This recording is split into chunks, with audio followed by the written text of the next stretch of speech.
Assalamualaikum warahmatullahi wabarakatuh. Kami dari kelompok 6 yang beranggotakan Saya Dinur Irawan dengan NIM akhir 029. saya Jennifer Jiri Ramadhani dengan NIM akhir 030. Saya Nihayatul Wiyasaro dengan NIM terakhir 031. Saya Afafnil Al-Karimah dengan NIM akhir 033. Saya Muhammad Farel Briandi dengan NIM akhir 032. Kali ini kita akan observasi warna wisata Gunung Talang Swargo Langit. Nah, halo teman-teman. Nah, kali ini saya akan memberikan pembelajaran tentang bioperspektif di lingkungan hutan. Nah, apa sih bioperspektif itu? Bioperspektif itu tuh sudut pandang manusia tentang biologi terkait tentang alam sekitar, manusia, dan lingkungannya. Nah, kali ini kita sudah berada di hutan kota nih. Kita berada di warna wisata Gunung Talang Swargo Langit yang berada di Kecamatan Gajah Mungkur, Kota Semarang. Nah, bisa kita lihat ya di sini pepohonannya masih sangat asri. Jadi, Swargo Langit ini merupakan tempat wisata, tetapi sudah mati karena kurangnya peminat.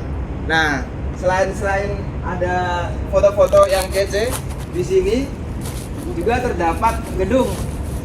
Nah, kalau kita tarik garis lurus, nah gedung ini digunakan sebagai tempat silat. Nah, dulunya sebagai tempat silat, tapi sekarang sudah dibangun, direnovasi kembali menjadi Gunung Serbaguna.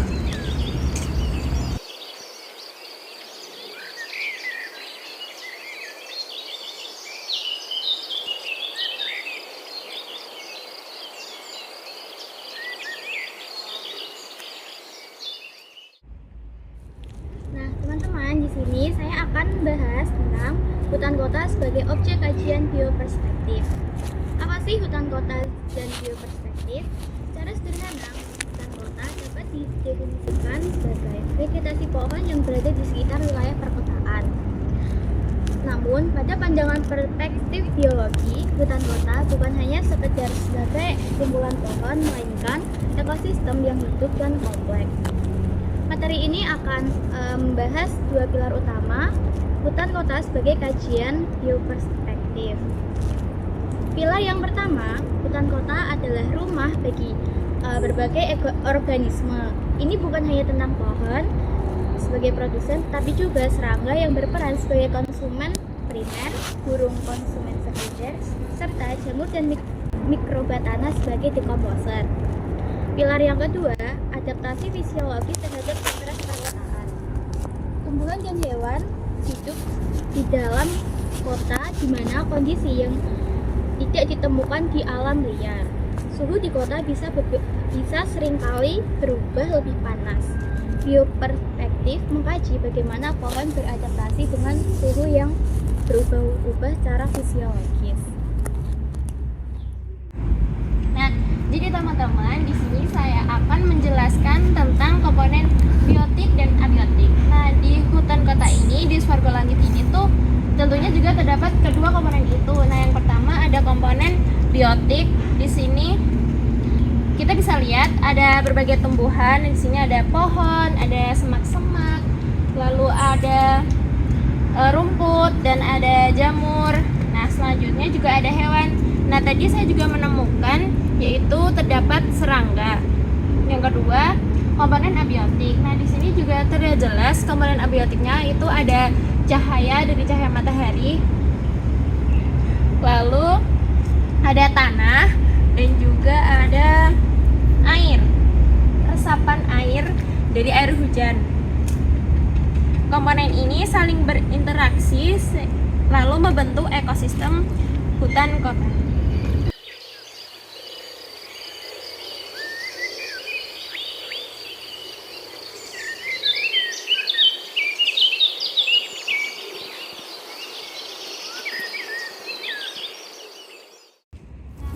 Selanjutnya, di sini kita akan membahas adanya fungsi ekologis yang penting bagi keberlanjutan lingkungan perkotaan.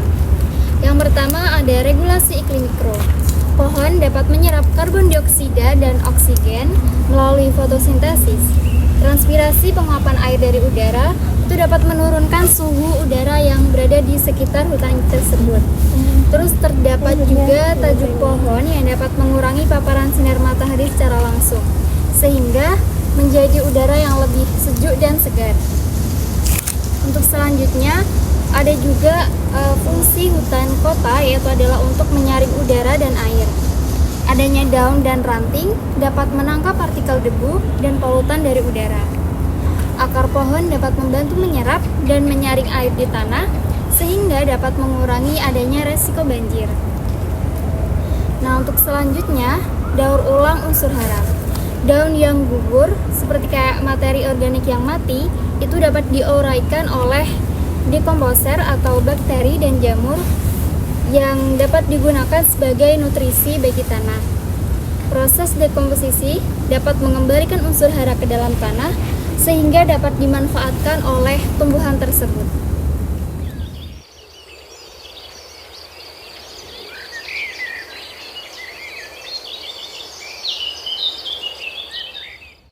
Nah, selanjutnya di sini saya akan membahas tentang perspektif konservasi dan bioteknologi. Yang dimana dalam bioperspektif itu, konservasi dan bioteknologi menjadi dua aspek penting untuk menjaga keseimbangan ekosistem hutan kota secara berkelanjutan. Nah, yang pertama itu ada konservasi in situ, yang dimana pelestarian flora dan fauna dilakukan langsung di habitat aslinya, yaitu di kawasan hutan kota ini. Nah, tujuannya itu untuk menjaga keanekaragaman hayati perkotaan agar tetap lestari di tengah tekanan pembangunan dan polusi. Nah, selanjutnya itu ada pemantauan biodiversitas menggunakan teknologi modern seperti sensor lingkungan, kamera jebak, atau bisa juga dengan citra drone. Dan untuk memantau suhu, kelembapan, tutupan vegetasi, serta keberadaan satwa. Nah, data ini yang membantu peneliti untuk mengelola kota atau mengambil keputusan berbasis bukti. Nah, selanjutnya ada pemanfaatan mikroorganisme tanah. Mikroorganisme seperti bakteri dan fungi yang dimanfaatkan untuk meningkatkan kesuburan alami tanah melalui proses dekomposisi, menguraikan limbah organik secara biologis, biodegradasi, dan memantau proses fitoremediasi, yaitu pembersihan polutan menggunakan tumbuhan dan mikroba. Nah, inovasi bioteknologi hijau, yaitu penggunaan teknologi biologi ramah lingkungan. Misalnya itu ada kultur jaringan yang memperbanyak tanaman langka di area perkotaan, dan ada juga biofilter udara untuk memanfaatkan tumbuhan dan mikroba untuk menyerap polutan. Dan selanjutnya ada biosensor untuk mendeteksi kualitas udara dan tanah. Kesimpulan kita dari observasi kali ini yaitu dari sudut pandang bioperspektif, hutan kota adalah sistem kehidupan yang kompleks dan dinamis, dan ia berfungsi sebagai paru-paru kota, rumah bagi makhluk hidup, dan cermin hubungan manusia dengan alam. Menjaga hutan kota berarti menjaga keseimbangan kehidupan seluruh makhluk di dalamnya, termasuk manusia itu sendiri. Terima kasih, sekian dari kami. Wassalamualaikum warahmatullahi wabarakatuh. Tiktokan. No responde pero siempre tira un like.